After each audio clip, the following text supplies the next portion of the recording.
So in the last 2 decades, architects, designers have tried to minimize the impact that buildings have on the environment.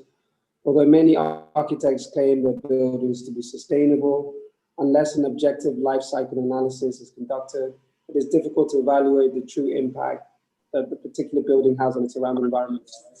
Buildings are the largest consumers of energy in the city and have been placed under scrutiny for environmental sustainability. Whether thinking about discussing, modeling, or presenting a quantitative analysis of energy, greenhouse gases, or other impacts, it's important to bear in mind other dimensions in analyzing sustainability and identifying the parameters for assessing them.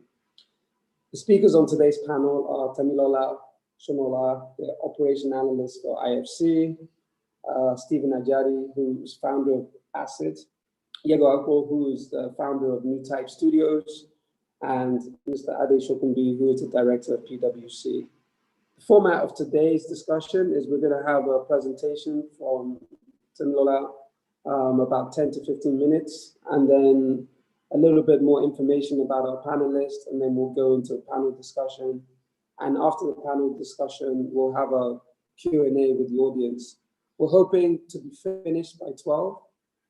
I think what would be good for people in the audience, if you can, maybe as the conversations are going, please feel free to add some questions in the chat, which I'll be able to look at and hopefully be able to respond. Temilola, over to you. Thank you very much, Papa. And good morning to everyone who's joined and who's online. Thank you so much for joining today. I'm going to make my presentation as brief as I can. I think I've been given 10 to 15 minutes to do that. But before I do that, I want to quickly talk on the topic of building green rather than brown. And you probably ask exactly what that means. What does it mean to build green? What does it mean to build brown? Brown is obviously the conventional way that we build currently, and that's putting up a building as is. But green has some elements it puts in place when you're building, and this comes right from the design stage. So that's what I'll be talking about today. What we at IFC term as green, and what we've done to try and ensure people start doing that. We've made it as simple as possible for people to understand so that it's a lot easier. Because for some people, whenever you say green, they probably think, oh, yes, this building has lots of plants or things like that around it. No, that's not what we term as green. It's a lot different from that. So I'll just go quickly into the presentation, and all I've touched on will definitely come up in the presentation. I'll just share my screen quickly.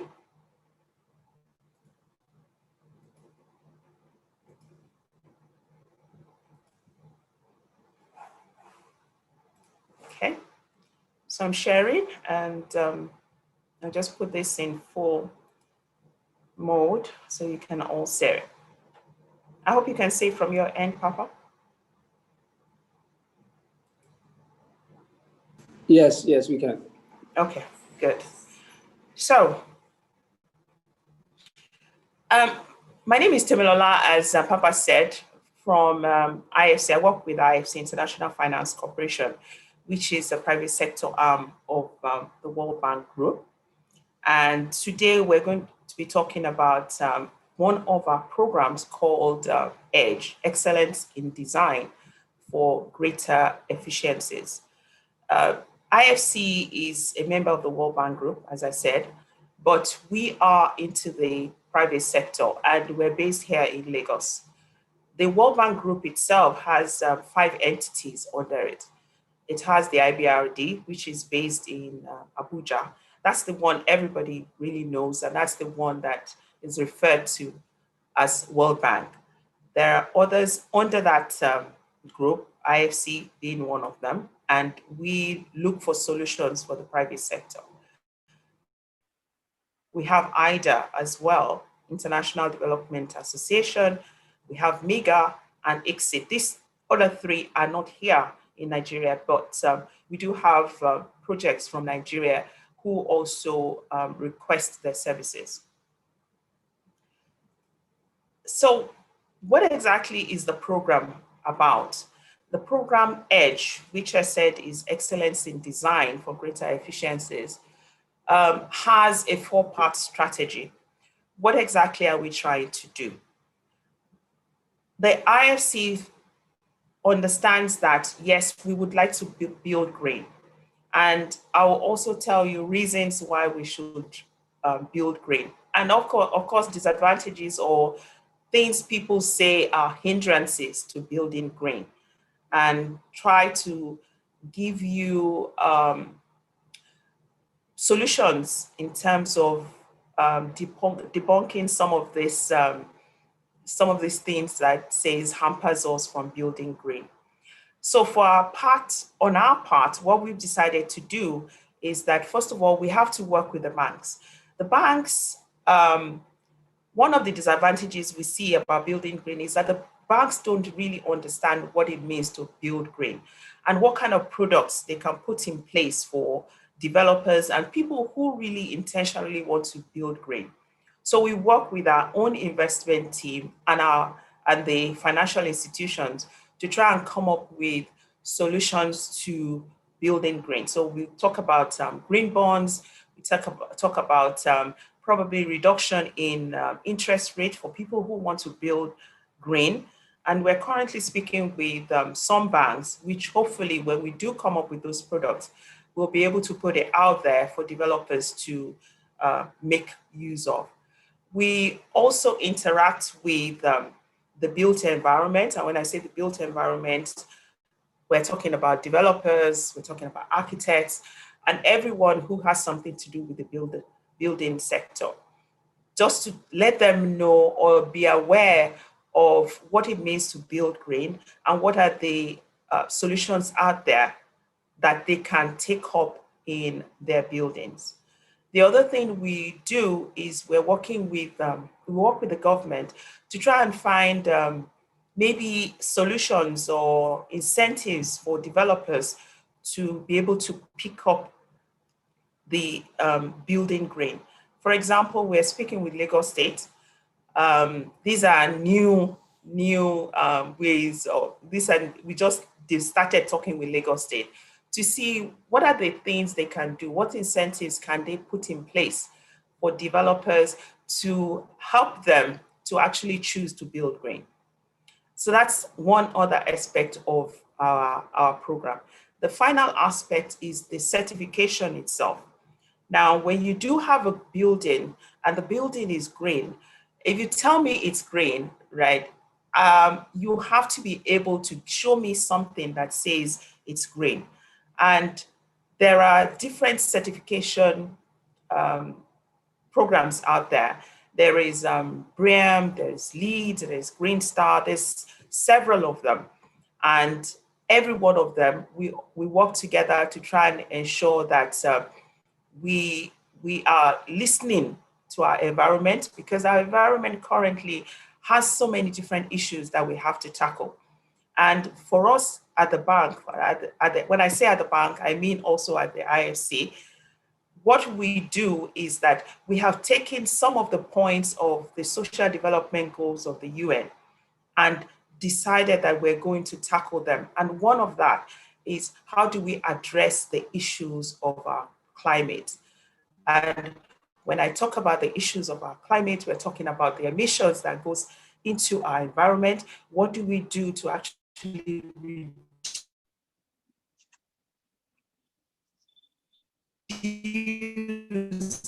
that? We're talking about pollution. I think I was watching the CNN yesterday or 2 days ago, and they showed India, and the pollution in the air was, you couldn't even see probably the person on the Okada next to you. It was that bad. I was wondering, how did we get to this stage? And one of the things we decided to do at the bank was to say that we are going to tackle climate change as concerns buildings, because buildings, we know, are one of the culprits of climate change. And why is that? Because they emit probably 25 to maybe 30% of the emission, GHG, I mean, greenhouse gases out there.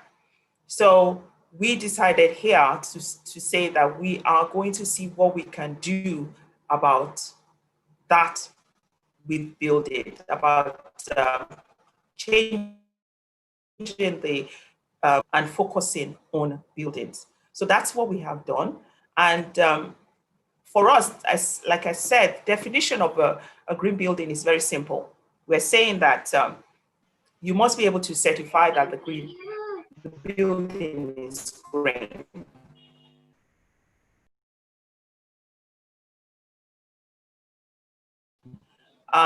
Somebody has to be able to companies out there that you can use. We all work together for one purpose, one common goal, and that is to protect our environment.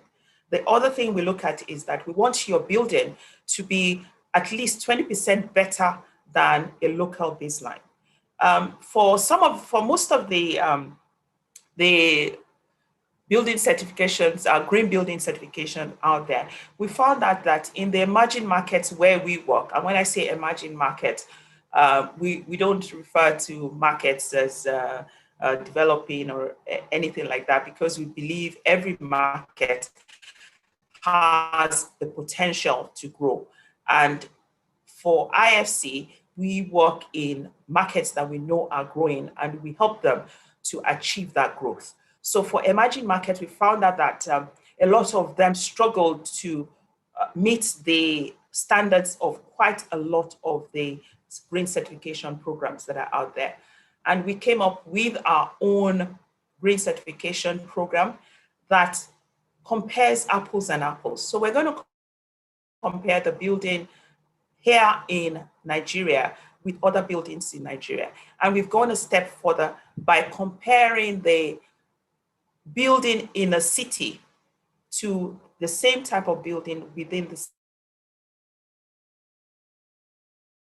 same city, Lagos and Abeokuta, because, you know, as you know, buildings are different. The way you build in Kano is different from the way you build in Lagos, that you use are different. So if you can look at that materials and see that these materials are actually climate friendly, why can't they use it? It does not have to be compared to, it does not have to compare to a material from the UK or from any other place. It should be comparable to what we have here. So our standards would always compare with the local baseline. That means all the buildings within your city. The other thing that we also define is that when you do have a green building, you should be able to quantify and say that my building is able to reduce the energy use by this much. My building is able to reduce my water by this much, and, you know, be able to quantify and say exactly what you've been able to do. And the EDGE program has a powerful app that helps you to do that, to be able to tell that you are able to reduce your impact on the environment. Let me quickly go through, because I think I'm running out of time, so I'll quickly go through the rest. We also work with all the various standards. I've told you that we all work for one joint purpose, and that's why we work with several types of green certifications, and also in terms of financial institutions, we work with different types of financial institutions. And this is not just related to Nigeria. It's in all the countries that IFC works, which is about 160 or so countries. Now, I've already told you what EDGE means. EDGE means excellence in design for greater efficiencies. A couple of my panelists here are into the design space, and we we say that you should start thinking green right from the design stage. The things that you're putting in your building are important as you design. So for edge, we say that your design is critical, but at the same time, we will certify any kind of building, even whether they're built or not. And the Edge program has a free software. It's totally free. All you need to do is go to www.edgebuildings.com and register with your email, and you have free access to it. So if you have a building, you can simulate your building and check whether it actually meets green. And these things are very, very simple things. For the Edge program, what we want to do is make green a mainstream thing. Before in Nigeria, I remember that the bulbs that we used in our houses were the normal bulbs that you see. But now everybody is going LED lights, as in they know that reduces their energy consumption. And that's the kind of thing we want to bring to Nigeria, to ensure that, hello, can you still hear me? Because Papa, I'm having some internet messages, but I hope you can all still hear me. We can hear you, we can hear you. Okay, great. All right, so the other thing I talked about was that it should be 20% better than a similar building in your city. And the last thing is that you must have a verifiable green label. The green label is done by independent certifiers that we have. We don't do the certification ourselves. We maintain the software, ensure that it's free to everybody. But once you have met the green standards, you can, through our certifiers, get a green label. So I said the software is free, and you just need to go into www.edgebuildings.com to use the free software. We do certify all kinds of buildings, whether they are new buildings, whether they're existing buildings, or portfolio certification. When I say portfolio, you could have a range of buildings that you are managing and that you might want to certify at the same time. We allow that.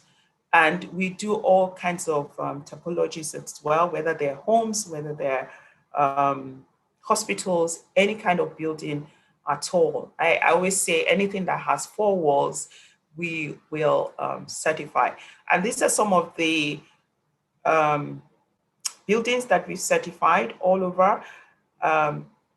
Not just in Nigeria, we've done it, like I said, in the 170 countries or so that we operate in, we do have several buildings that have been certified. And for Nigeria, the Cornerstone building, that is very close to 4 Points, is certified. We have the Greenage student housing. This has been certified as on design. It hasn't been built, but the design has been certified as green. There is this homes, 252 homes in Badagry that was done by EcoStone that has also been certified. I've talked about this. What we look at for efficiency is in terms of energy, your building should be at least 20% better in terms of energy efficiency compared to one in another city, in your current city where you're building. In terms of water as well, you should be able to conserve water by 20%. And the materials that you use must also be efficient by 20%. And when I say materials, in terms of how the material was done, how it was transported, these are all the things that we look into to ensure that we can measure the efficiency of the materials you are using on site. We have 3 ways that you can certify your building. You can decide to just go for the 20% certification. You can also go for the 40% advance. 40% advance means that you've been able to meet your building is 40% better energy-wise when you compare it to another building in your city. The final one is the 100%. 100% is where we want to get to eventually, where all our buildings will actually be zero carbon. When I say zero carbon, there's no emission whatsoever into our environment, and the building is clean. I would say, I call it clean. And for that kind of building, we already have a few that are ready to be certified, and we have one in the Philippines that is fully certified. And this is the one that is fully certified. It's called Atalan Seturi Pacific Tower in the Philippines. It's a zero carbon, and zero carbon means that in the operation of that building, all the energy that they use is either by renewable energy or by carbon offset. They don't use any kind of energy that puts anything into the environment. And the certification, I said, is by an independent certification company, and they will give you this label that tells everybody who comes into your building that you are able to do this. One other thing we do is that we also help you at IFC to market your building once you have this label. As you will see under here, our own logo, the World Bank Group, is part of the label. I'm not going to do the demonstration, but this is something I believe we're going to be sharing with you, and you can have a look at what the app is and how easy it is for you to be able to use it. We use what we call edge experts. Edge experts are those people that we have trained on the application that are able to help you as a developer or as a client to go through the edge certification as painless and as easy as possible. But this is also something you can do by yourself since the app is available to you free. But we advise that it's better to use Edge Experts because that helps you to get through the certification quickly. And this is our workflow. You can register on the app. You can submit your design. After submitting your design, once it's approved, you get a preliminary Edge certificate. Thereafter, on construction, you get the final Edge certificate. The cost of certification is from our partners. We use two partners in Africa, the Green Building Council and Sintali SGS. So those are the two that we have agreements with to help to do the certifications using the Edge app. And these costs are just a framework, but if you need to certify any building, you just need to get in touch with Sintali and they'll be able to tell you how much it costs. I told you we have kept the app free. The reason why we've been able to keep it free is because we use donors. We work with donors who have the same thinking as the IFC does. And for Nigeria, for example, we have donors from the Japanese government who have given us money to be able to run this program in Nigeria. So that is the end of my presentation. Thank you so much for listening, everyone.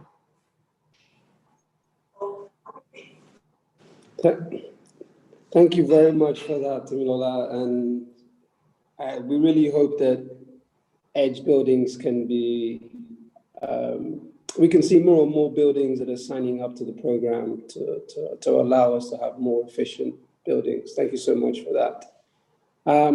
So we're going to move on next to the panel discussion. And I mean, I can't contain my excitement because I think we have, for me, three practitioners that are probably doing the most interesting work in Nigeria for many, many decades. So I'm just going to introduce you to them.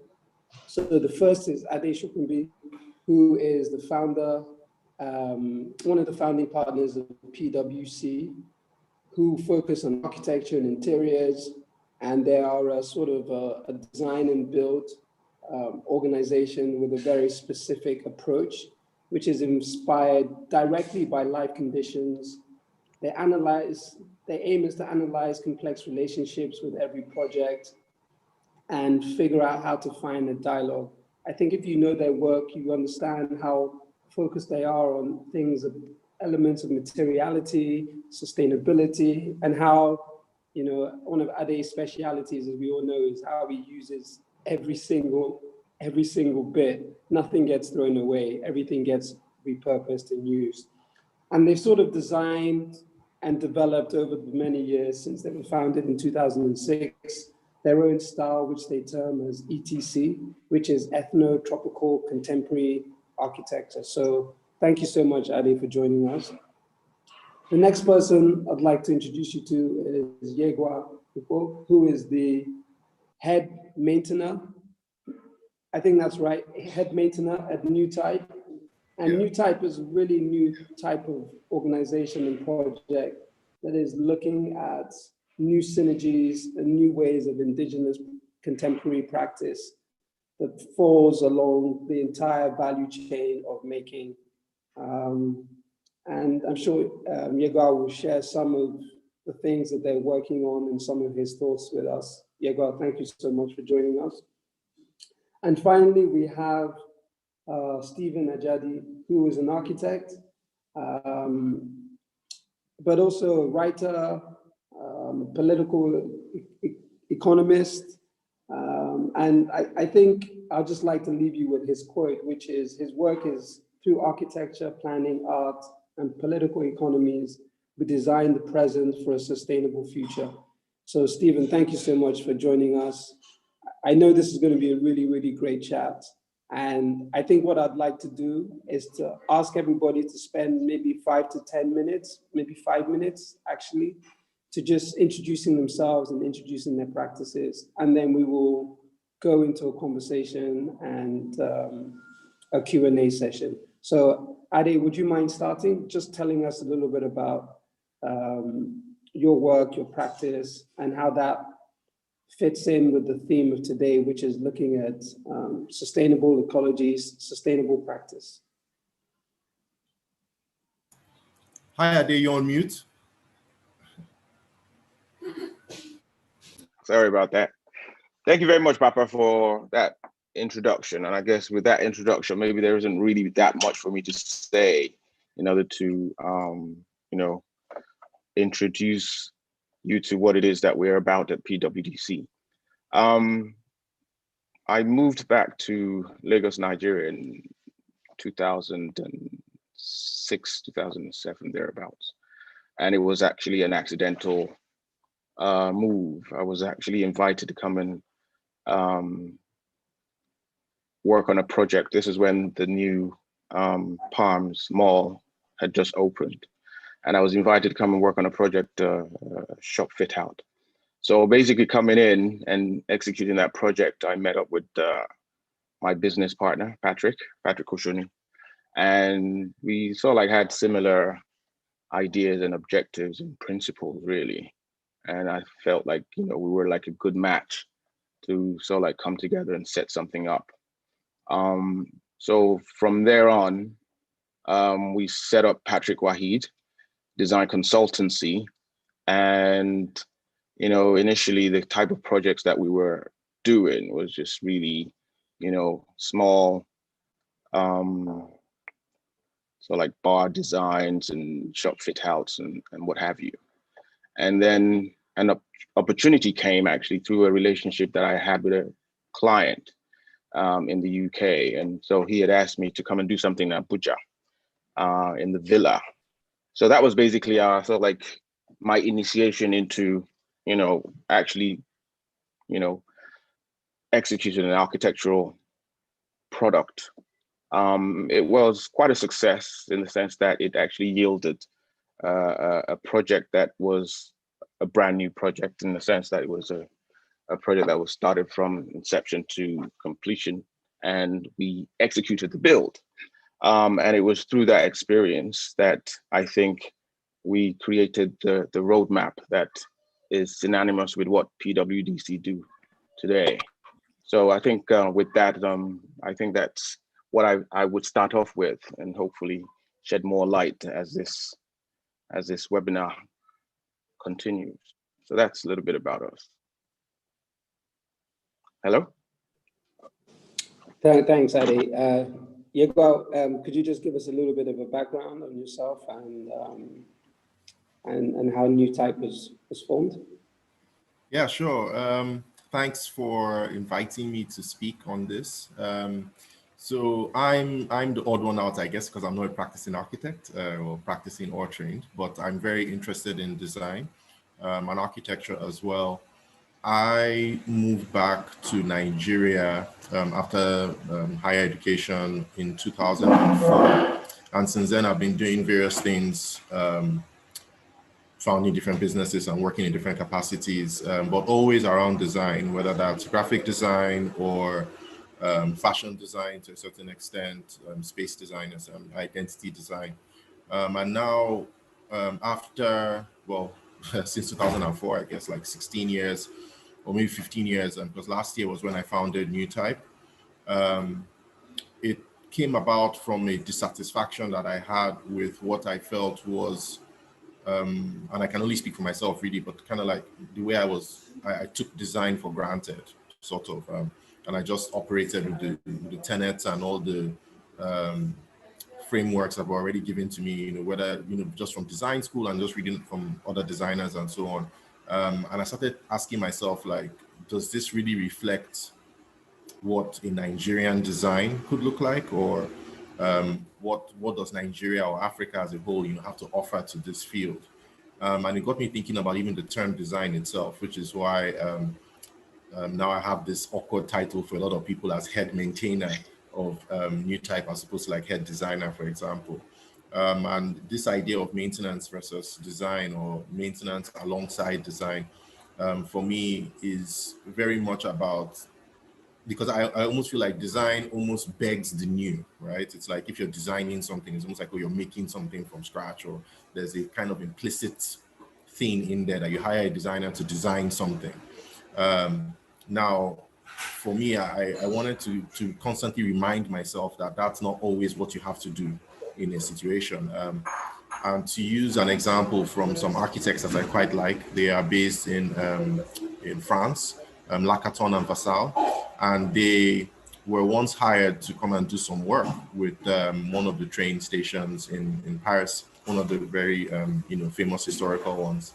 And they, when they came, they did a whole survey, went around, did the consulting thing, and then they came back, and then apparently the response, the bid that they gave to the government was basically like either 1 or 2 sheets of A4 paper, and it essentially said, do nothing. The building is fine. We just need to tweak a few things here and there, add a few more benches maybe, and that was it. And that really opened my mind to the idea that sometimes you don't always have to sort of make something new. You don't have to build something. You don't even have to necessarily even adjust what is already there. You just have to look at what is already on ground and try and understand it better and work within that space to try and make it operate as well as it can, just like any maintainer would do. And sometimes, of course, maintaining means you have to bring in new parts to swap things out, or even to change the way something is laid out. So that's not to say that you never build anything, but just this idea that you start off with that mindset that, okay, maybe what I'm doing here is not really about intervention, but more about just coaxing some things to continue moving forward. So, with that kind of in mind, it got me thinking about what our indigenous practices were. And I won't go into too much detail because I'm sure we'll be able to carry this on in the conversation. But in the email Papa sent out, actually, there was this concept of the closed cycle, which was covering like, the ecological cycle, the environmental cycle, and the life cycle of buildings, since we're talking about architecture here. And I won't go into that now, but it's very much about like what New Type practice is really sort of covering these 3 things, and how do we approach things in a way that is very holistic, and speaks to those kinds of cycles, the ecological, the environmental, and then the life of something. Thanks, Igor. Thank you so much. Stephen, could you just give us a little bit of a background so everybody in the audience can Hello, everyone. know a little bit more about you? Hello, everyone. Yeah, my name is Stephen, and I am an architect, a planner, and a development economist. Well, some people say I'm a political economist. Yeah, I've done some work along the lines of political economy as well.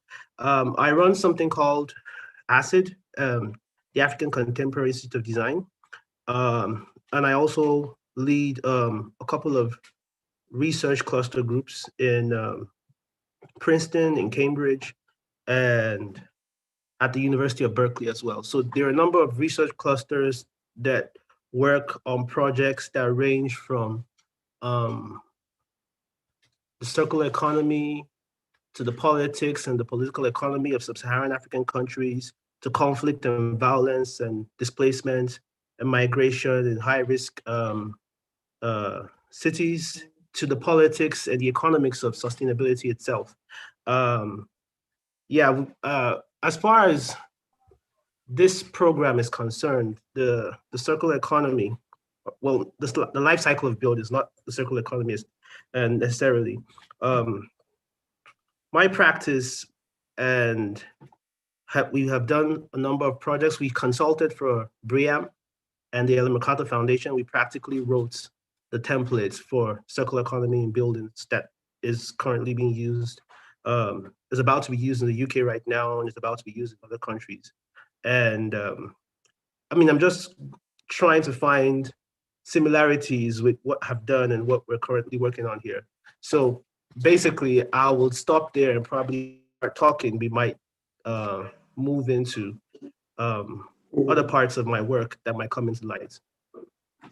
Thanks, Stephen. And I think the first question I'd like to propose to all of you, especially the way that you were sort of working or teasing out the same questions, but from different perspective, and is this idea of context, right? So I think how we build or how we make in this environment, you know, post-colonialism has sort of been driven by, you know, very Western ideas, and to the point where even our own aspirations of what we consider to be good design has sort of moved away from the context.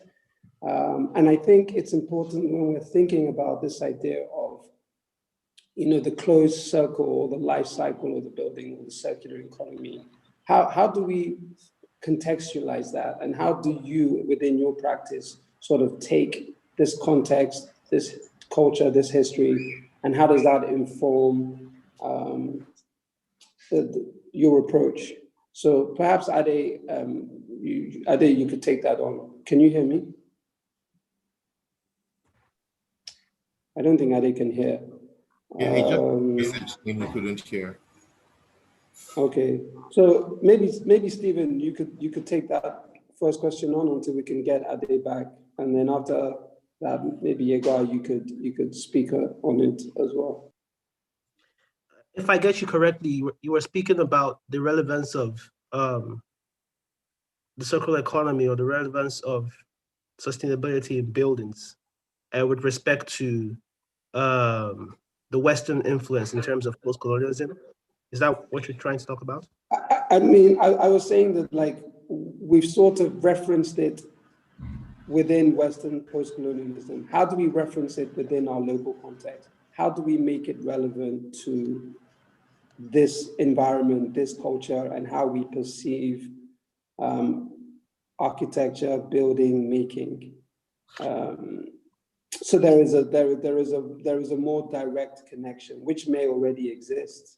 I think that's what I'm trying to say. So it doesn't feel like this very grandiose, you know, big thing that is unable to be contextualized into every, you know, how people make here. You know, how does the average, you know, bricklayer or the average artisan, welder, how do they incorporate these ideas, and how do they think about these things when they themselves are making at small scale and at big scale? Because we know most of the building that occurs here is a very localized levels. You know, the average man that is building or making architecture is doing it in a very localized space. I mean, Papa, you know what? I think there are about 3 questions that are really, really important if we want to talk about the circular economy in Nigeria, and that is one of them. It's probably one of the most important questions. I would say it's the second most important question. How do we not fall into the trap and the semantics, or the technical semantics, or the functional semantics of the West, in terms of, oh, this is what the West is doing, let us do the same thing as well. First of all, the idea of post-colonialism is what a lot of political economists are always frowning against, because I don't think there's any such thing as post-colonialism. We have not left the reign of colonialism. We are still colonized. We're just colonized in different ways. So sometimes the idea of post-colonialism is problematic because it means that we're no longer colonized. And then the thinking that comes, if you look at the post-colonialist literature and the kind of research that's come out of it, it comes from the philosophical standpoint of, oh, now that we're free, what do we do? But the point is that we are still not free.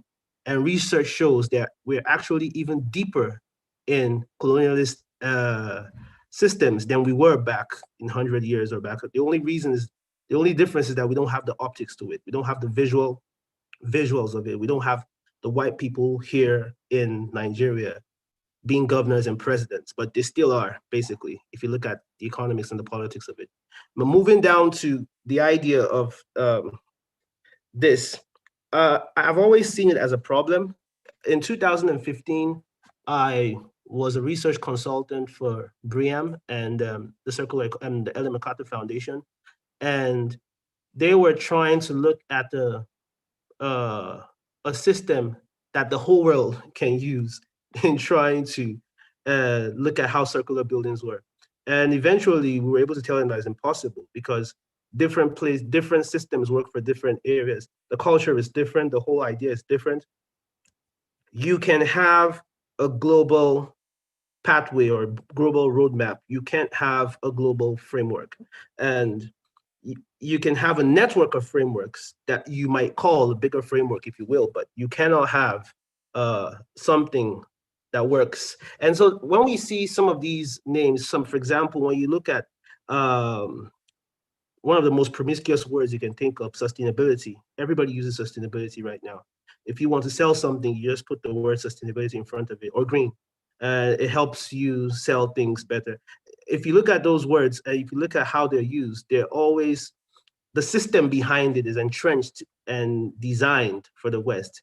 And that's why in 2015, we worked up and designed a circular economy template that could be used for African, sub-Saharan African countries, and that can be used for the everyday buildings. So we called it a template for everyday buildings. And one of the first examples was to look for a building that starts and ends at the same time. Like to look for a building that we can see the whole life cycle. So I remember that time I was having a talk with Kunle Adeyemi, and we were looking at different buildings, and one of his buildings was one of the examples we were looking at, because it was documented and it was very, very informal at the same time. And there was a time when the building collapsed and it was decommissioned, and so we had a closed loop. So our research stopped because we couldn't analyze the end of life of the building. But when the collapse happened, the research was able to continue and end because we were able to analyze where all the materials went and what happened to the materials. And so we have, like, part of the research that we have a fully documented life cycle of the floating school. And it shows how materials in informal situations can flow from manufacturing down back to the people. And you'd be fascinated how the system that he used in building was so efficient and circular that it came back into the society, because he used about 270 drums, plastic drums, to float the building. All the drums were still usable. So when the building was decommissioned, all the drums just filtered into Makoko, and people used it for fetching water. The sticks were brought and they were used for, some were used for cooking, which is not sustainable, and some were also used for some were also used to make canoes, or to make paddling, or to make paddles, and some were also used to fix other houses. So the building sort of like disintegrated into the community, 96% of it actually.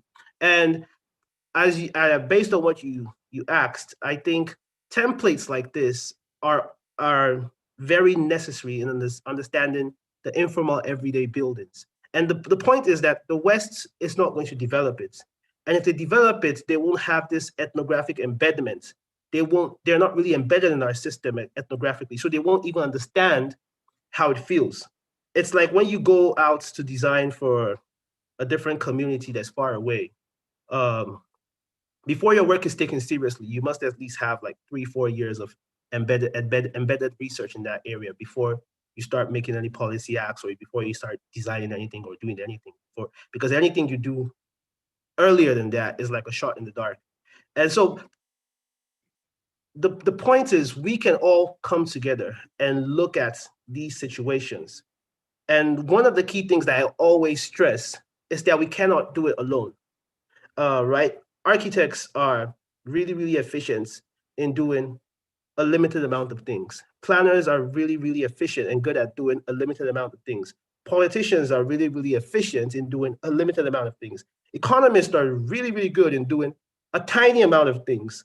Apologies to your economists in the house. I'm also one, but it's really the network of this that allows us to build this formidable infrastructure in terms of maybe a template or whatever it can use to actually get things done. I was lucky. I was working and leading a research project that cost about £600,000. So we had the money to visit 100 buildings around the world, to evaluate different templates and to work on different things and to bring them together. We probably funding like that in Nigeria is really hard to come by. But what is not really hard to come by is the mind. So we have a lot of brilliant people around that can bring this thing together. And if we come together and start small, we can build a knowledge infrastructure for us. So a friend of mine calls it FUBU. We can build it for us. It will be by us and it will be for us. And I think that is the only way we can actually, because if we keep trying to use templates or use policies that are global without really pushing down on them when we're looking at our own cities or our own informalities, then all of a sudden we get a little bit more problem. We get into even more problems when we try to get out of some set of problems. Yeah, thanks, Stephen. I think Stephen raised a really interesting point when he spoke about one of his case studies, which was the inlay building, and how, this idea of a closed loop, everything that was used found its purpose after the life of the building. And I know within your practice, there's a real consciousness about the idea of building as not just in minimizing waste, but finding a reason for every part of the material used. So I'm kind of interested to understand a little bit more how that works within your practice, and how you think about your buildings in terms of the materials and their life cycle, I guess. Could you speak a little bit about that?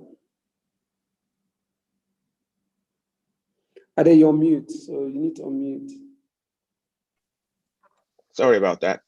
So yes, Steve and I have had so many sessions about, this, and obviously way before Stephen and I started to talk about this, I think, I can chart all this back to when I was in School of Architecture. It was actually quite ironic because at the time I wasn't even too sort of conscious of it, but I just happened to be in that space.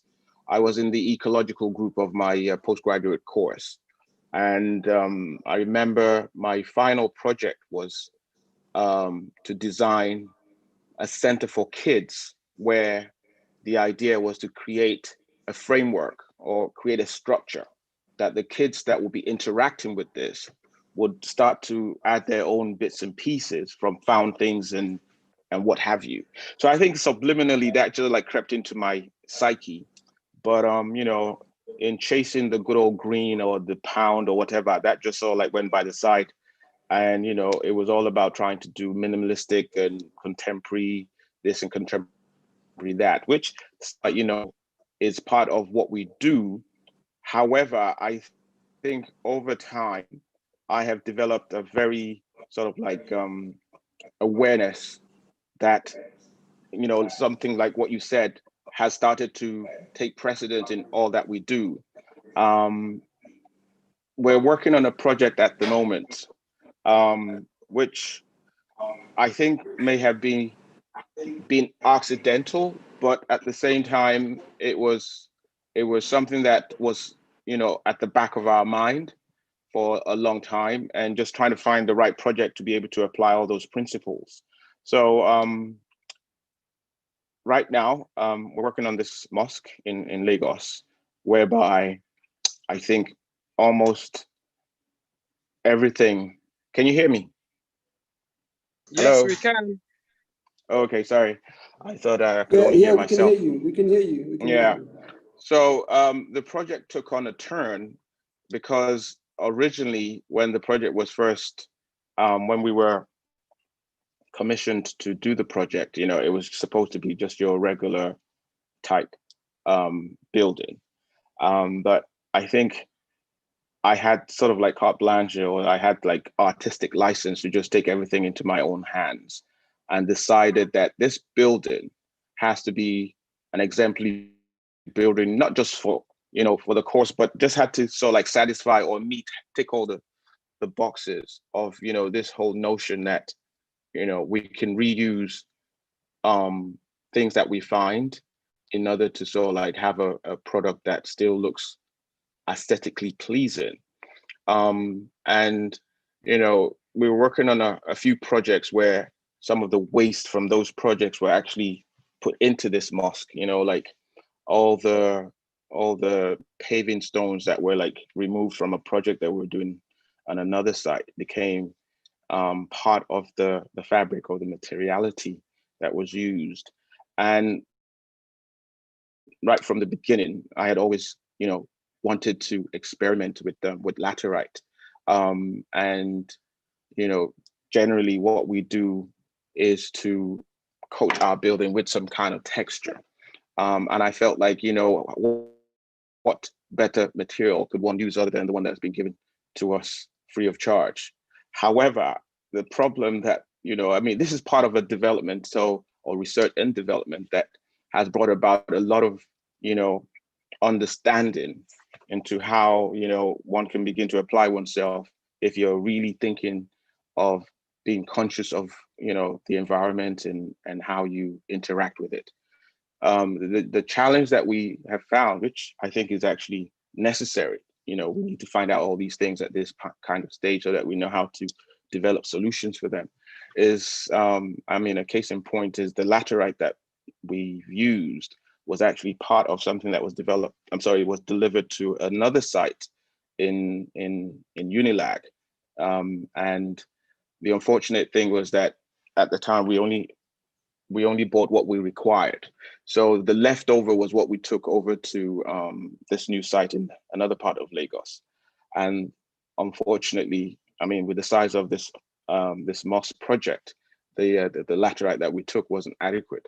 So trying to source it became one of the biggest challenges that I've actually encountered in this project so far, which was that they would not deliver this laterite to the site in Abidjan. So we had to get it delivered to Unilag, and then we now had to go and start packing it from there in cement bags to get it to Abidjan. So when you start thinking of, like, you know, the cost of being able to use something that is free, and then find out that, you know, the cost involved with making use of it start to make it seem as if it's not worth it. And I think it takes it back to this whole notion that, you know, try and use local material in an area where you're actually executing the build. So further up to all that is that one of the things that we also discovered at a very early stage is that, you know, when we buy our shuttering plywood for, you know, casting our concrete floors or what have you, you know, most times we just discarded the plywood. And I'm one person that, or one of our things is that we like to manufacture most of the things that we use on our projects ourselves. So I just started to see how we could apply all the waste into using it to make doors, or, you know, do different things that can begin to sort of like carry this so-called circular loop, you know, with our projects. I mean, I wouldn't say that when the projects actually start, that's the whole, you know, that's the whole idea behind, you know, trying to achieve this circular economy with our projects. But I feel like, you know, subconsciously, maybe due to like the experiences one has had over years, it begins to apply itself. And I think generally designers, architects, and people in the industry have to develop a consciousness and awareness that, I mean, because I think the easiest thing that a lot of people tend to, you know, do the easy way out, maybe because of the pressures from clients, or maybe it's just because of their lack of awareness, is to just source everything ready-made and just plug it in. And my thing now, and the trajectory that I'm on now, is to find ways that, you know, we limit anything that has to come out of the country, from out of the country, to be part of whatever, you know, project we're working on. So that's our task, that's our goal. I mean, edge to me is something that I'm just discovering, because I'm not going to lie, I find it very difficult to apply all the rules, you know, by LEED or BREEAM to the projects that we do here. I mean, first of all, we lack all the amenities that would make it work perfectly. We don't have power. We generate our own power. The fumes that come from our generators is damaging, you know, the environment. We bore all our water holes for water, and there's a lot of energy required in order to make all these function. So I think policy needs to change. And we have to sort of like set the template that's going to hopefully allow that to happen. But we're on a course, and it's a long haul that I think we all have to develop the knack and attitude to withstand all the challenges that will probably come our way on that journey. But I hope that answers your Thanks, Adi. question. I think that, like, and actually, I think it really takes me on to like moving on to Yegua, because I think, you know, Stephen has said something really important about this idea of a closed loop, this idea that we're actually still, we're not post-colonial, we're still within colonial. And I think you've expressed this idea of trying to figure out ways to remove that colonialism, right? By focusing on, like, how do you make hair, right? And understanding that idea of making hair is perhaps something that has to be learned. So it's not something that is happening instantaneously, right? You're not just bringing in an idea and establishing that idea. It's like, look, with every project, that project needs to be understood relative to the size, relative to the limitations. And I think that example of how, like, even in the desire to create some sort of ecological focus with the laterite, the process of doing that is restricted by, like, the context, right, and the environment. Absolutely. So it is an ongoing evaluation, an ongoing process, and which is why I'd really like Diego to maybe talk about how this sort of also connects to one of the projects he's been working on, which is the idea of the year garment. So perhaps that could be, you know, Diego, I think there's some sort of tie with what you're thinking about the year garment in relationship to these two things that Ade and Stephen have raised. Yeah, thanks, Papa. I think before I even go into the year garment specifically, I think it could be useful maybe to talk about some of the background, because both Stephen and Adi, I think, touched on some of the things that inform that. And the first thing I'd like to talk about is going back to this idea of colonialism, and how, this idea, this notion of the post-colonial, or even nowadays, the trend is now to talk about decolonization, and what, and I think we need to start first of all by being talking about, like, what does colonialism mean, right? What does it look like? What does it consist of? And for a lot of us, the general idea of colonialism is essentially some imperialist nation somewhere coming and conquering some other nation, and taking over its daily operations, and taking resources out of it, or whatever, ruling it, for lack of a better term. But I think that there's now a broader understanding of some of the mechanisms of colonialism, that are not just about this physical invasion of a geographical location by another entity, nation state, right? It's also a mindset. So I think that there's something like that, like the colonial mindset, and to be colonial, to be able to run nations the way Britain ran a lot of nations, for example, at one point in their history, you need a certain kind of top-down structure. There's a way that everything tends to be panned out, right? Even when you look at a place like Nigeria, and this is not something new, you look at, like, the railroads that the British built, for example, and those railroads were not built to connect the nation, right? They were not built to connect various states together. They were built to carry resources from places they took them out of to the ports.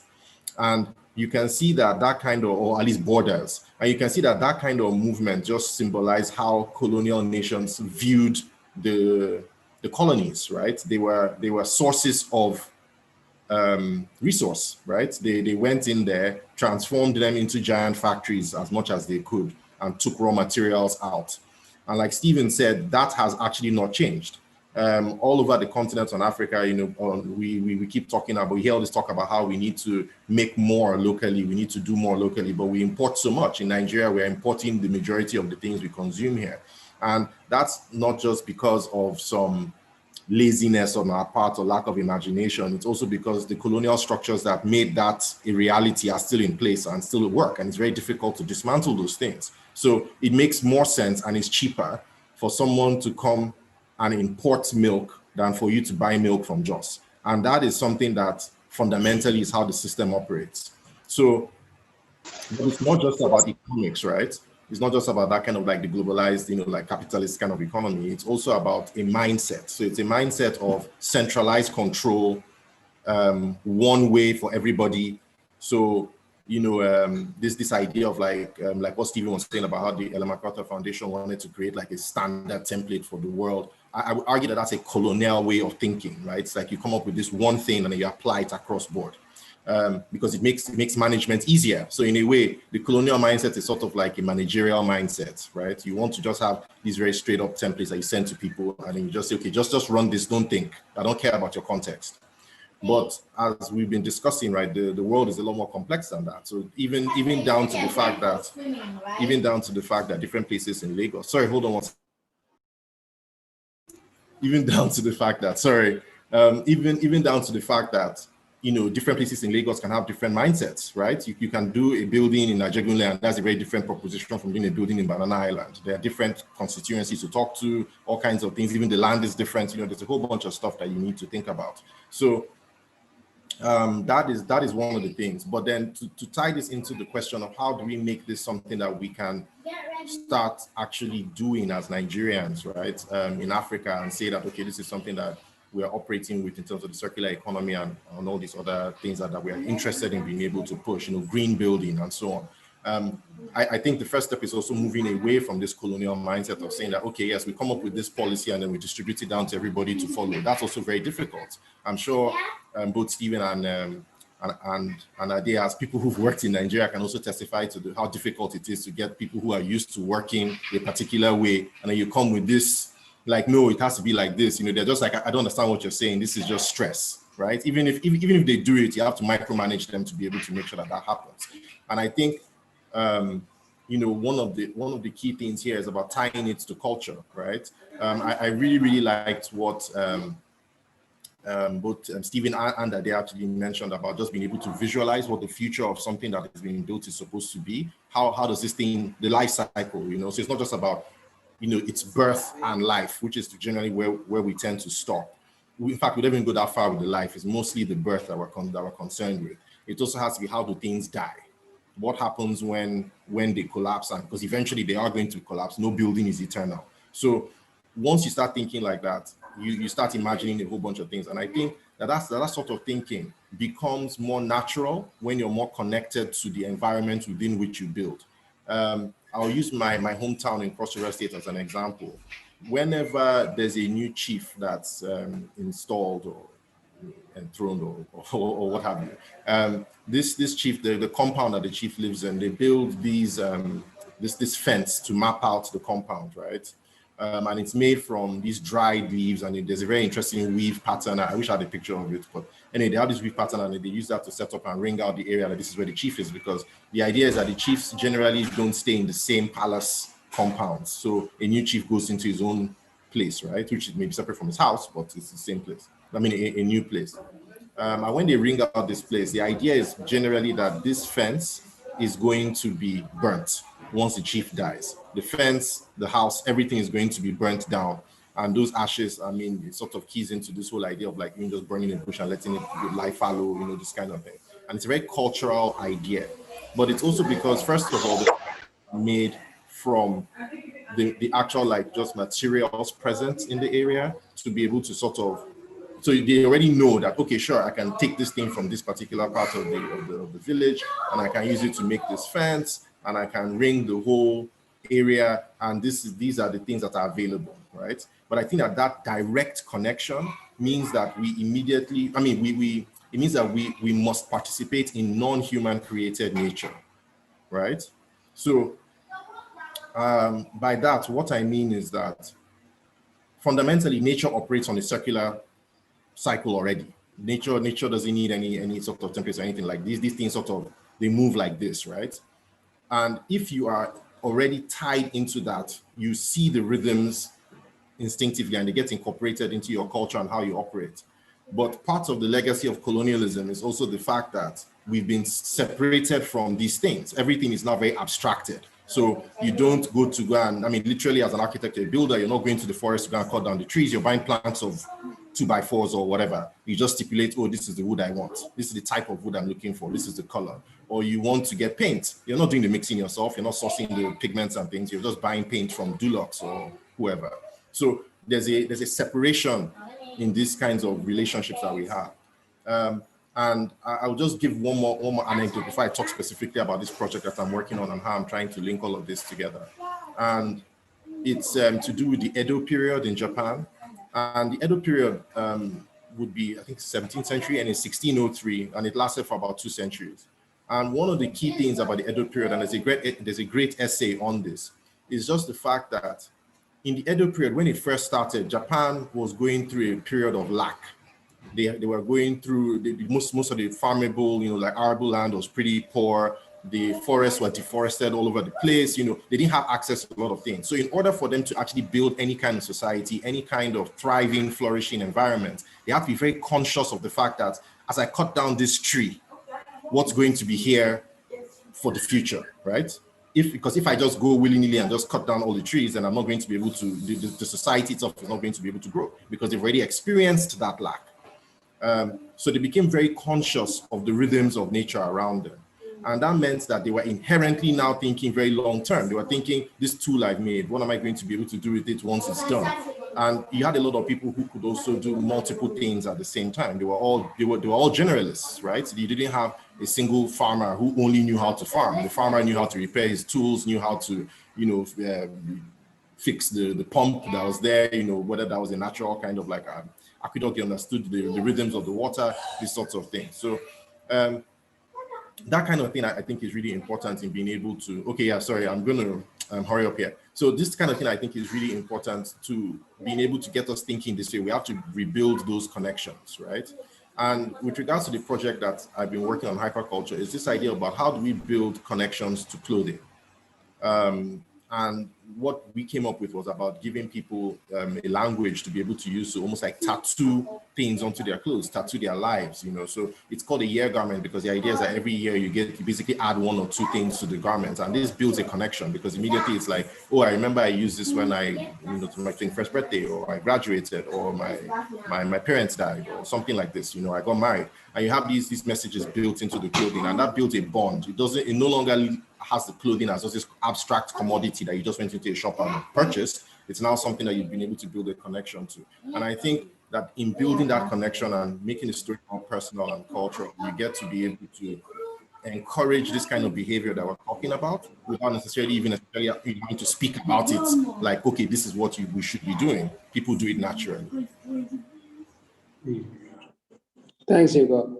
I'm going to have one more question quickly to direct to Stephen and Timmy before I open up a Q&A.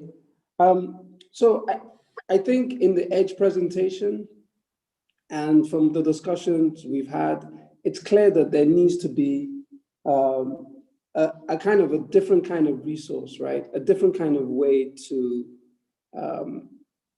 contextualize certification or frameworks, and which requires more participation, I think, you know. I think it'd be good to hear from Stephen what his thoughts on that, and maybe from Temi, perhaps, what that means for EDGE and how EDGE is applied locally.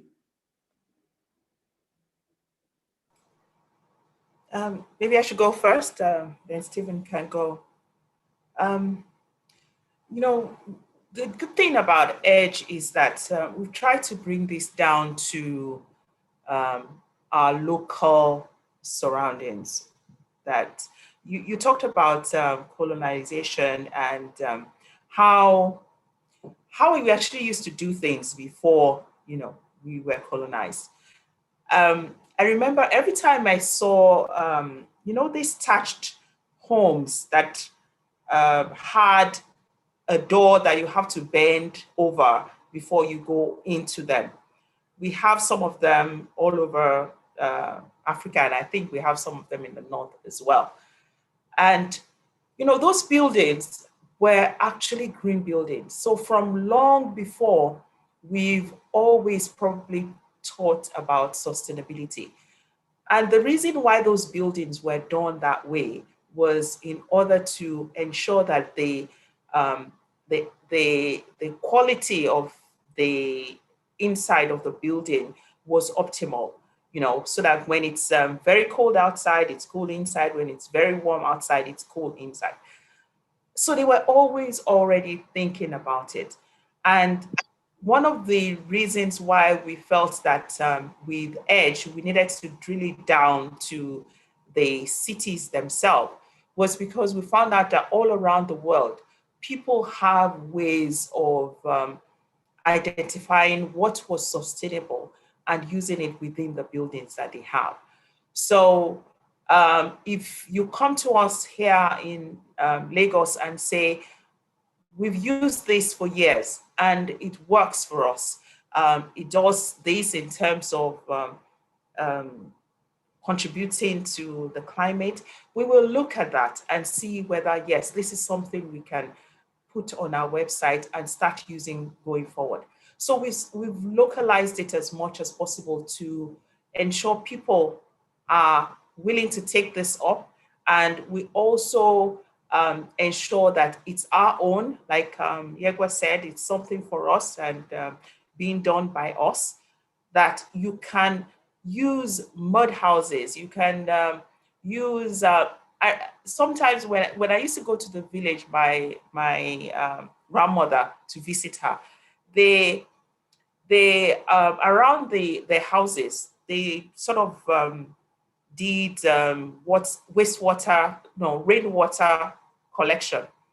And rainwater collection is actually supposed to be green, because what you are doing is conserving the water that you have, or you are taking water just from rain, which is normal, right? And collecting it and using it for your water needs.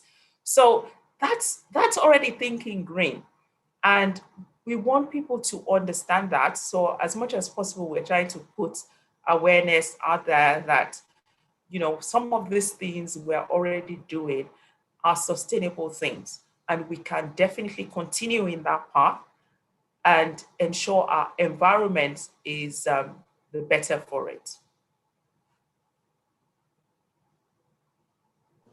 Thanks, Stephen.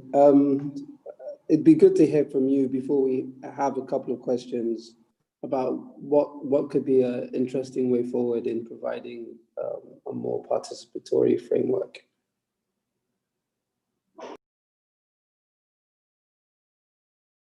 You're on mute. You're still muted.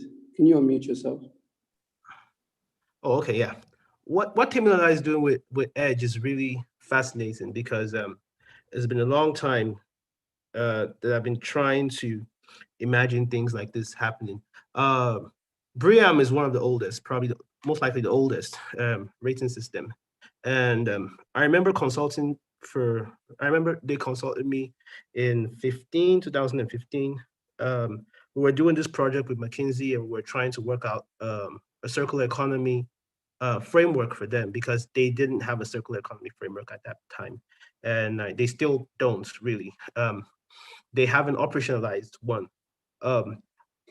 They had this problem of trying to integrate it into their system, which, well, of course, I helped them solve. But the problem persisted with other rating systems like LEED and other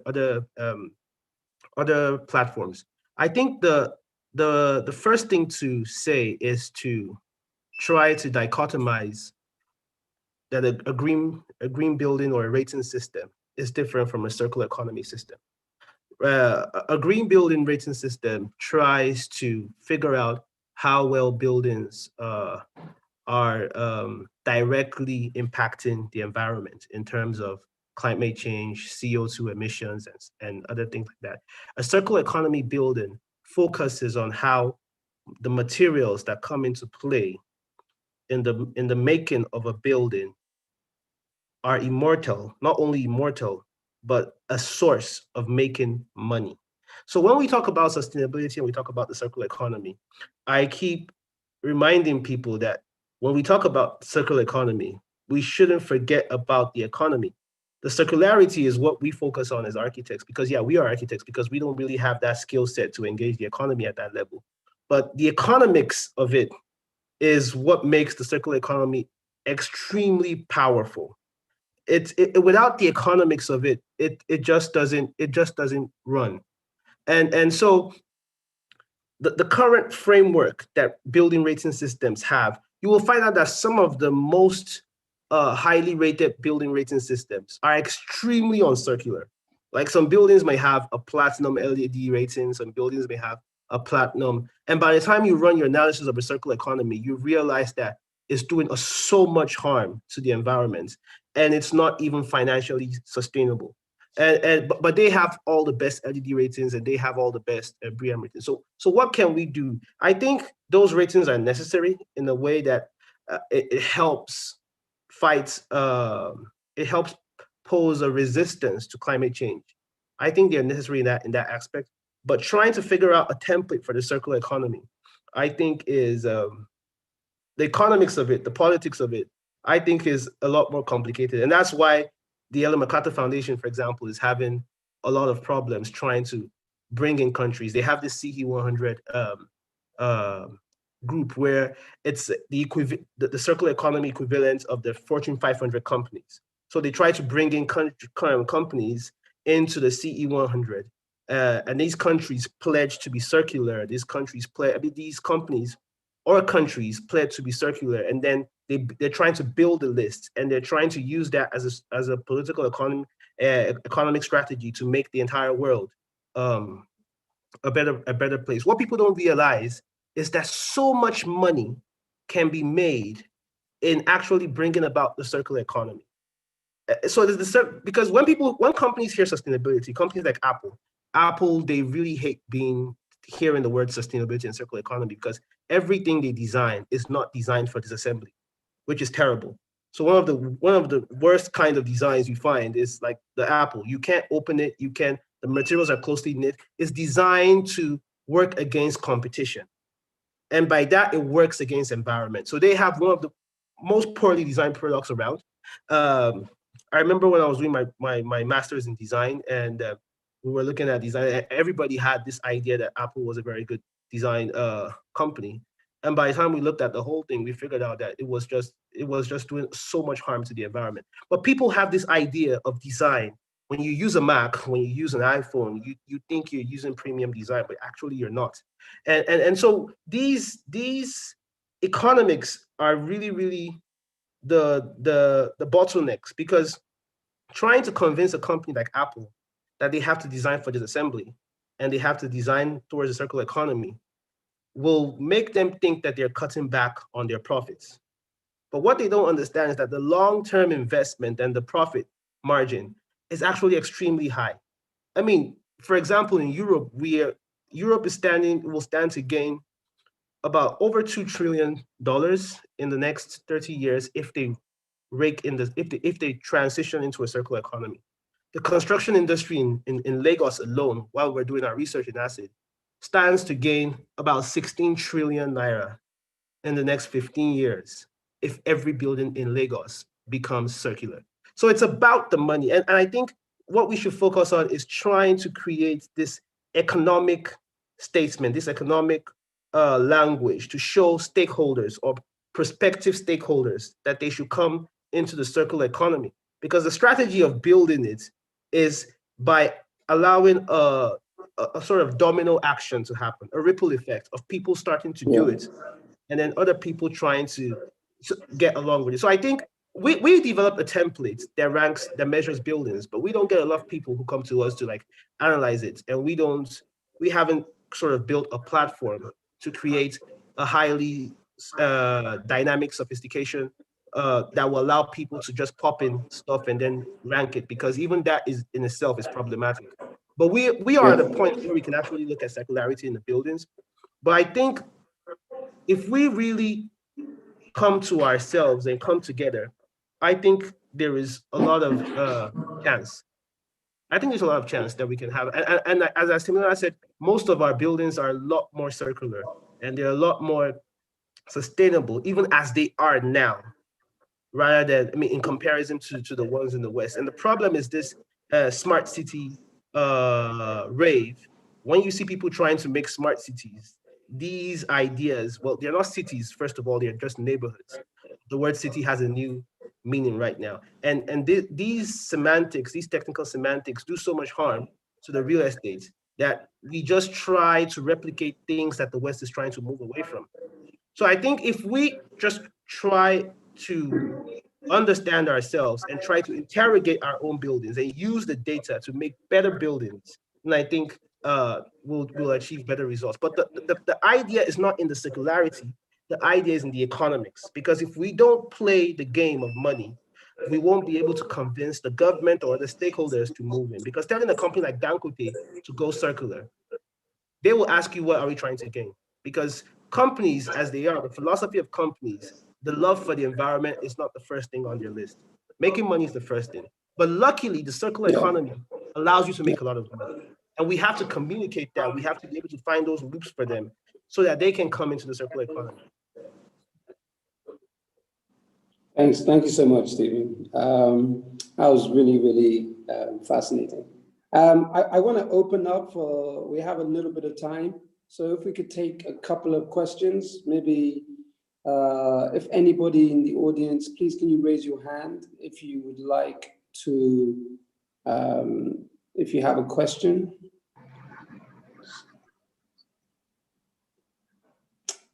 Anybody? Yeah, I have plenty of questions. Okay, Olu. Do you want to unmute yourself and ask a question? Yeah, sure. Thanks, Papa. My name is Olu Fagoisa. Thanks for this platform, which I think is really fantastic. I think mine is more of a comment rather than a question, actually. And it's sort of, I think it moves on from Stephen's point about economics, which I think is absolutely right. Because ultimately, as designers and architects, we we work with clients, isn't it? What they give us an opportunity to, if you like, utilize their money to do something. And ultimately, they have to see what the benefits are in a sort of narrative that we're trying to tell, through this means. And like you rightly said, it's about policy, it's about accountability. And obviously we know that Nigeria being a place, accountability is not something we're familiar with. And so if such a thing, a circular economy, will sort of thrive and work, it has to come from people who are actually responsible for influencing this project. And I think one way to do it is to get the attention of the government. For instance, I've been working with the University of Cambridge for about 5 years, and we've been doing a new engineering campus. And the engineers actually were sort of frustrated by the gaps that BREEAM and LEED offered, which didn't take into account things like embodied energy, in-use energy. And they actually developed a formula for themselves where they were very keen on understanding, people who actually use the building, where every single material that's going to be used on the building was brought from, capturing that into sort of formula, and, using it as a predictive sort of, way of analyzing how this building will actually perform. So you took account into like design for disassembly, zero bling, and at that point in time, from a design perspective, we could actually analyze the benefits of increasing our insulation by 100 mm vis-a-vis the energy that will be saved over X amount of years. So that's proper. And the building was delivered last year, and we're sort of running real life in-use energy consumption against our predictions, and it lines up. So we have to be in a place where people understand what the implications of these actions are and what the benefits might be on the long run. So it has to start from policy making and an awareness for the people that we work for. Thank you.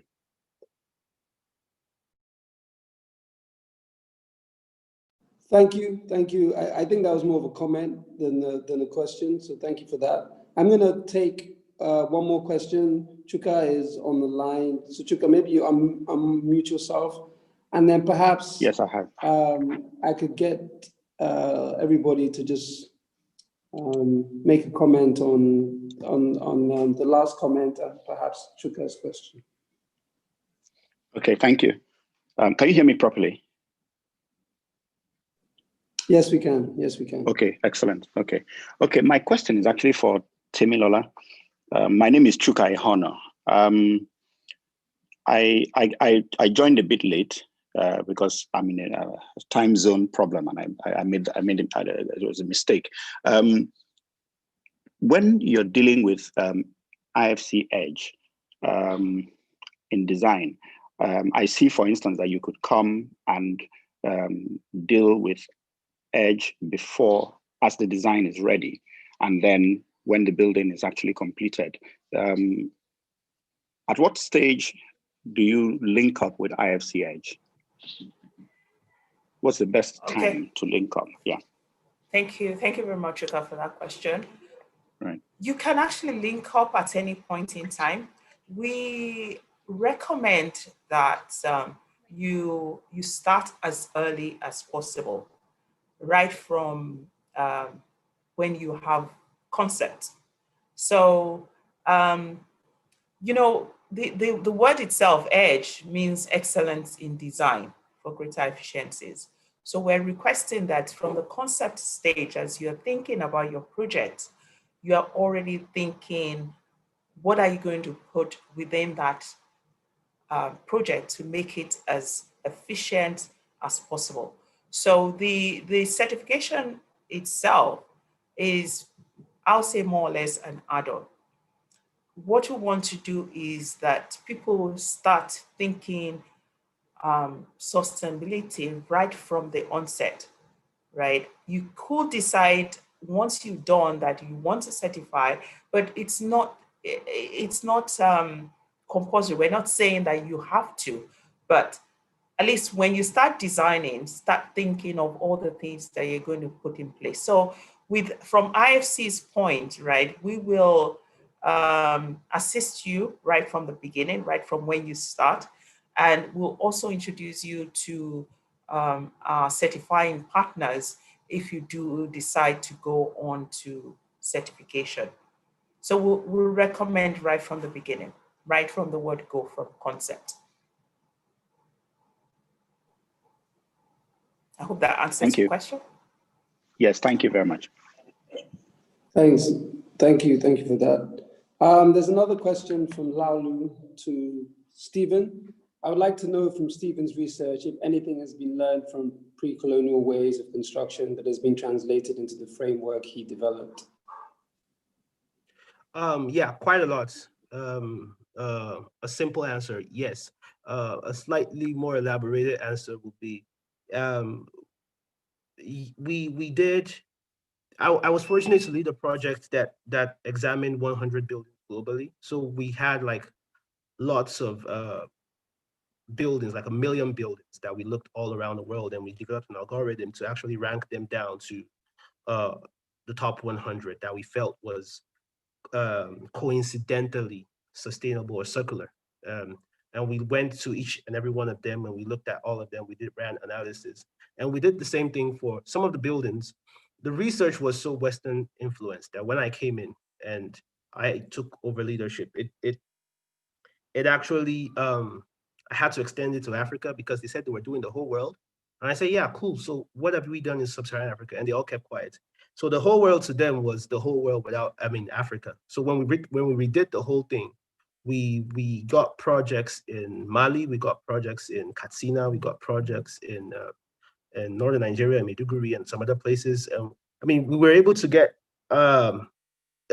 most of the most conserved buildings or most preserved buildings in Nigeria are in the northern part of Nigeria. Those buildings are incredibly well preserved, and the architecture is really almost intact. Not just the architecture, the system of living itself. And we're able to look at everything.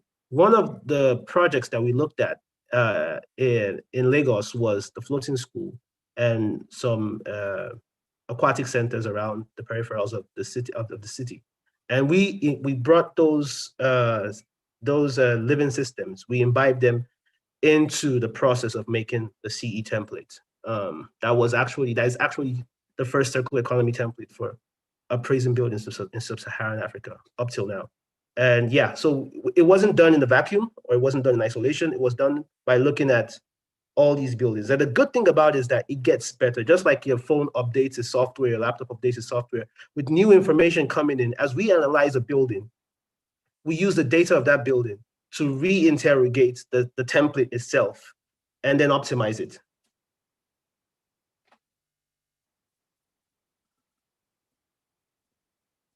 Thanks, Stephen. So I'm gonna ask just for a closing thought from everybody, and I would like everybody to really, I guess, share with the attendees what their own hopes are for how we can move the environment, the practice of making architecture towards a more closed cycle, and what practical steps that perhaps some of the people on this call can take towards ensuring that or participating in that within their own practice and thoughts. Ade, perhaps you could start, and then maybe each of the panelists could give their own final thoughts. Yeah, sure. Thank you. Right. I think it's all down to responsibility, really. I think there's so many parallels that have been drawn over the past few weeks now that shows how we can begin to do things bit by bit by ourselves, but within the context of a bigger group. I know for a fact that one of the challenges, or one of the, I wouldn't even call it a challenge, I would actually call it, I've been very fortunate with this last project that I mentioned earlier. Fortunate in the sense that I didn't have the problem of having to deal with a client that was breathing down my neck in terms of the sort of like the language, the architecture, the materiality and what have you. I think I was, like I said earlier, given an artistic license that allowed me to experiment. And I'm sure if I wasn't given that opportunity, this project would have probably taken another dimension. So I think, you know, we need to be able, as practitioners, as makers, and as people that are involved in hoping and wanting to make a change, especially regarding environment and trying to delve into this circular economy thing, it's going to come at a price. I mean, Stephen's aware of like the challenges that I've had with regards to practically funding this project, you know, the latter stages of this project myself. And that is just because, you know, I know that sometimes it's very difficult to convince a client to do certain things. So you might as well just do it. And, you know, generally what tends to happen is they seem to, you know, be very happy and accept it as a finished product, you know. So it is, I mean, the route that I have gone through has been quite a very challenging and expensive one, but I believe, and I do hope, I mean, I have a lot of hope that, you know, we're now on the right course if we develop the mindset and the attitude to make a difference, you know. And we've seen that in the past few weeks that, you know, it is very, very possible.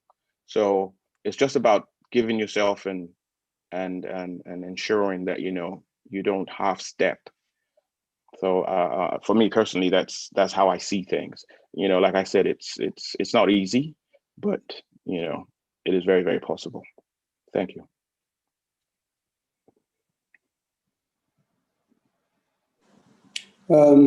Perhaps Yega, you could give us your thoughts, and then maybe Stephen, and then we can end with Temi's. Okay, cool. I guess for me, it's two things. The first one has to do with the fact that I think as any kind of practitioner, any kind of design practitioner, what we need to do is basically listen more. We need to engage with our environment and the cultures that are present there a lot more.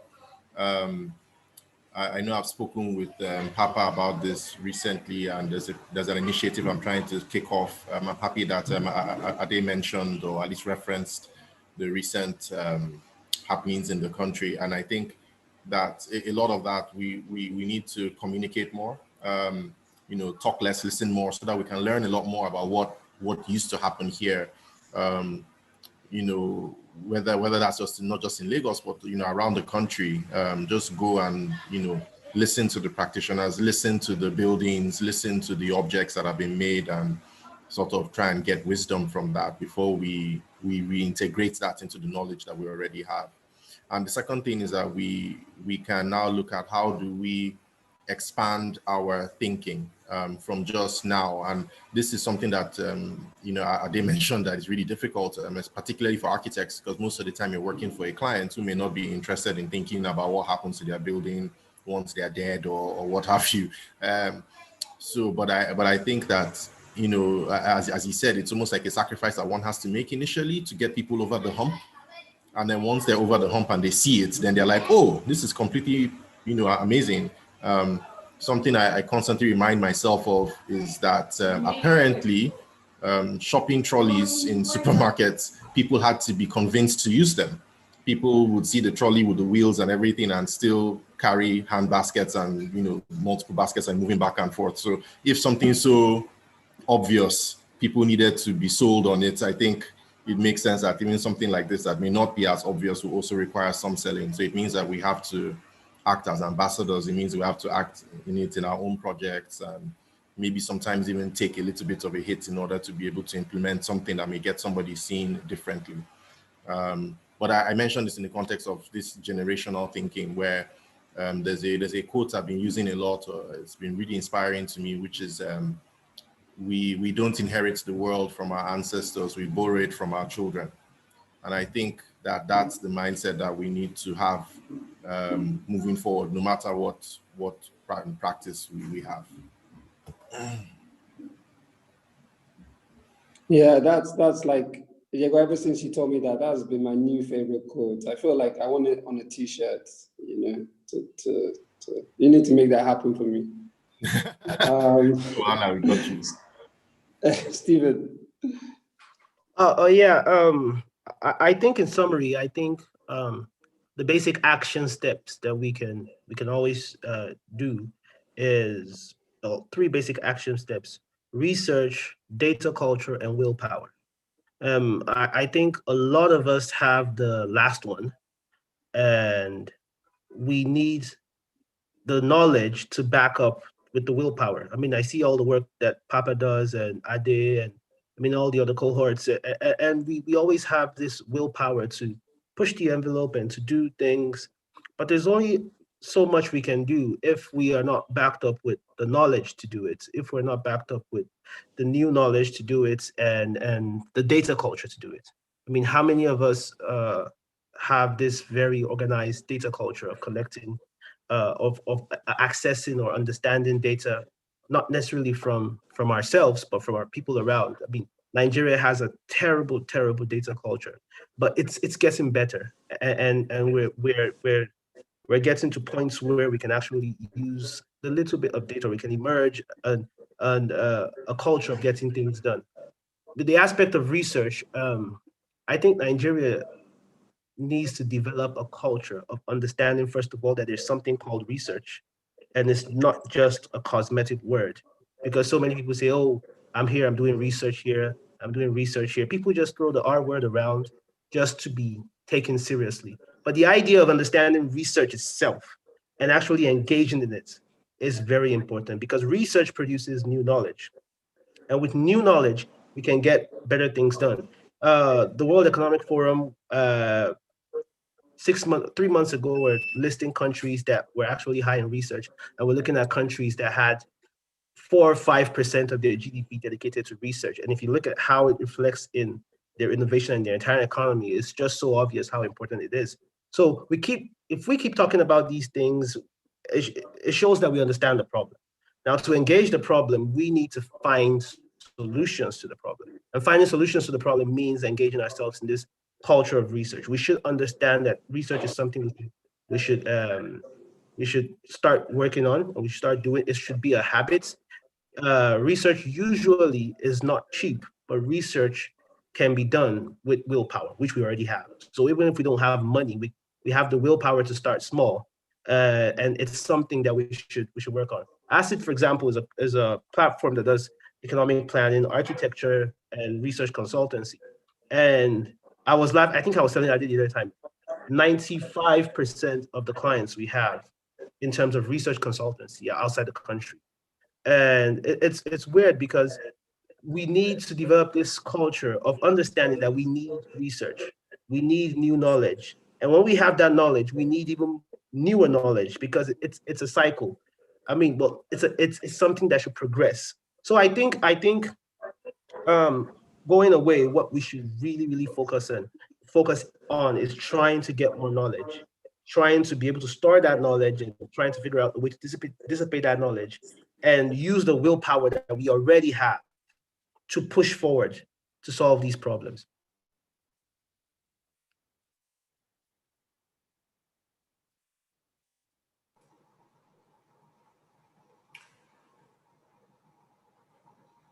So I think Papa said I could go on after you, Stephen. They say that when you create something, it has to be created twice. Created in the mind, right? And then you now go on to create it physically. And I really have to thank Open House Lagos for letting us create this fully and put it on the table and say that now, what are the solutions? What are we going to do about this? The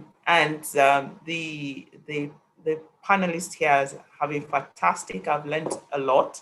I quite like the FUBU word which says for us by us. These are things that we really have to take and decide, what are we really going to do?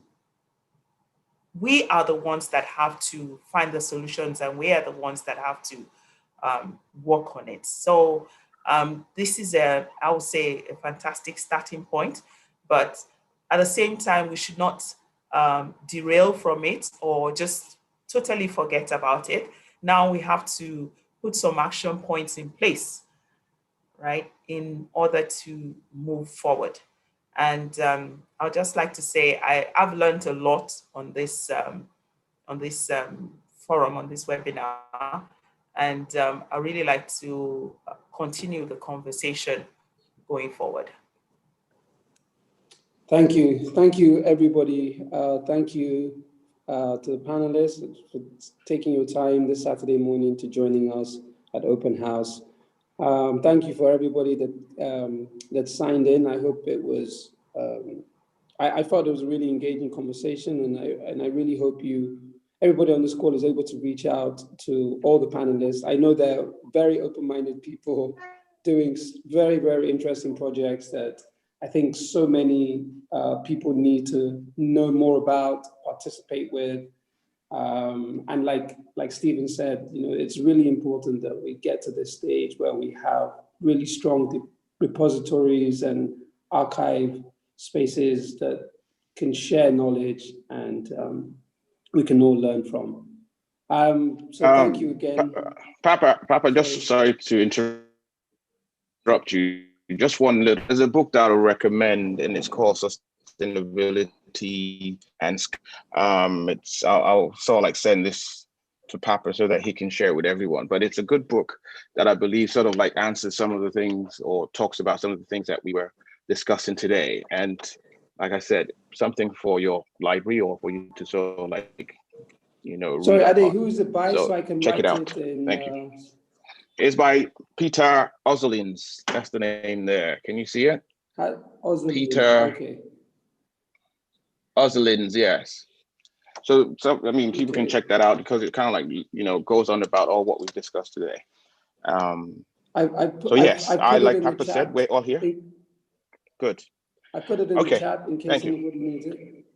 And so Open House Weekend, this is the first call. There's a photography session at 1 p.m. and at 4 p.m. there's another discussion about looking at gender and the female in urban and architectural spaces. And then there's more happening tomorrow. Please go onto the website, Open House Lagos, or on their social media handles to check out what's happening. Thank you everybody again for spending your Saturday morning with us. And we look forward to